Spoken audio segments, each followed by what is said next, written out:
প্রিয় দর্শক, সৌদি আরবে আরাফার দিন বৃহস্পতিবার, এই দিনটাতে আপনি যদি একটা দোয়া পড়তে পারেন, আপনার নামাজ না পড়ার গুনাহ, রোজা না রাখার গুনাহ, মিথ্যা, হিংসা, অহংকার, বেপরদায় চলার গুনাহ, টিভি, নাটক, সিনেমা দেখার গুনাহ, জীবনে যত জেনে না জেনে ছোট বড় গুনাহ করেছেন সব গুনাহ খতম করতে পারবেন এই একটি দিনে, এই একটি দোয়া পড়ার মাধ্যমে। আমি দায়িত্ব নিয়ে বলছি, আপনি দোয়াটা পড়বেন আরাফার দিন বৃহস্পতিবার, আপনার গুনাহ নিঃসন্দেহে 100% মূল থেকে মাফ হবে। এমন না যে আল্লাহ অর্ধেক মাফ করবেন অর্ধেক রেখে দেবেন, না।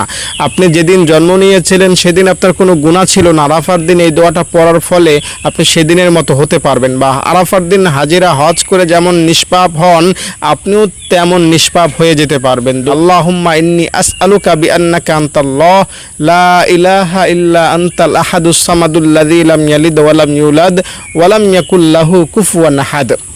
এই দোয়াটার ক্ষেত্রে রাসূলুল্লাহ সাল্লাল্লাহু আলাইহি সাল্লাম কসম করেছেন আল্লাহর নামের।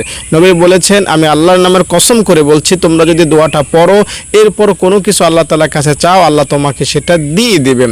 তাই নবীজি যেহেতু কসম করে বলেছেন দোয়াটা পড়ার পরে কোনো কিছু চাইলে দিয়েই দিবেন আল্লাহ, তাহলে আমাকে বলবেন যে কেন আল্লাহ তাআলা দোয়াটা পড়ার পরে আল্লাহ আপনাকে দিবেন না?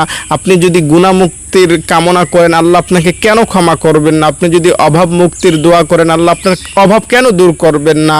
আপনি যদি জান্নাত কামনা করেন, আল্লাহ কেন আপনাকে জান্নাত দিবেন না? যেখানে নবীজি আল্লাহর নামের কসম করে দোয়াটা বলেছেন। তাই আমি আপনাকে দায়িত্ব নিয়ে বলছি, আরাফার দিন দোয়া কবুলের দিন, এই দিনে আল্লাহ তাআলা হাজার হাজার মানুষকে ক্ষমা করে থাকেন। এই দিনটাতে কেন্দ্র করে যদি আপনি এই ইসমে আজম নামক এই মূল্যবান দোয়াটা মুখ থেকে একবার বের করতে পারেন, মনে আশা পূরণের জন্য বা গুনাহ মাফের জন্য বা জান্নাত পাওয়ার আশার জন্য, যে কোনো একটা আশা নিয়ে যদি দোয়াটা পড়তে পারেন, নিঃসন্দেহে শতভাগ গ্যারান্টি সহকারে বলছি আল্লাহ তাআলা সেই আশা পূরণ করবেন, সেই কামনা আল্লাহ তাআলা পূরণ করবেন। দর্শক, ভিডিওটা যদি ভালো লেগে থাকে অবশ্যই একটা লাইক দিবেন এবং কমেন্টে আমিন লিখবেন। আমি আপনার জন্য মন থেকে দোয়া করব, আমার সব ছাত্রীদের নিয়ে তাহাজ্জুদের সময় ইশরাকের পরে আগে ইনশাআল্লাহ আপনার জন্য দোয়া করব।